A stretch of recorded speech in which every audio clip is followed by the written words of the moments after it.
আল্লাহ তাআলার নির্দেশ, ওয়া'তাসিমু বিহাবলিল্লাহি জামিআ, সবাই মিলে আল্লাহর রশিকে আঁকড়ে ধরো। হাবলুল্লাহ মানে আল্লাহর রশি, হাবলুল্লাহ মানে কি? রশি। এই হাবলুল্লাহ আল্লাহর রশি বা আল্লাহর রজ্জু দ্বারা উদ্দেশ্য হচ্ছে ইসলাম। আল্লাহর রশি দ্বারা উদ্দেশ্য কি? তাফসিরে অনেক ব্যাখ্যা এসেছে।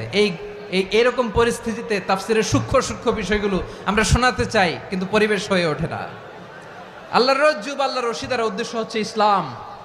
আল্লাহর রজ্জু বা আল্লাহর রশি দ্বারা উদ্দেশ্য হচ্ছে কোরআন, কারণ কোরআন আমাদেরকে ঐক্যবদ্ধ করে, ইসলাম আমাদেরকে ঐক্যবদ্ধ করে। চিল্লায় বলেন ঠিক কিনা? এজন্য আল্লাহ বললেন, তোমরা আমার রশিকে আঁকড়ে ধরো, বিচ্ছিন্ন হয়ে না, আমার দেয়া নেয়ামতগুলো স্মরণ করো। যখন তোমরা ছিলে শত্রু, তোমাদের মধ্যে হৃদয়ে আমি আল্লাহ ভালোবাসা ঢেলে দিলাম, ফলে তোমরা সবাই ভাই ভাই হয়ে গেলে। তোমরা সবাই ছিলে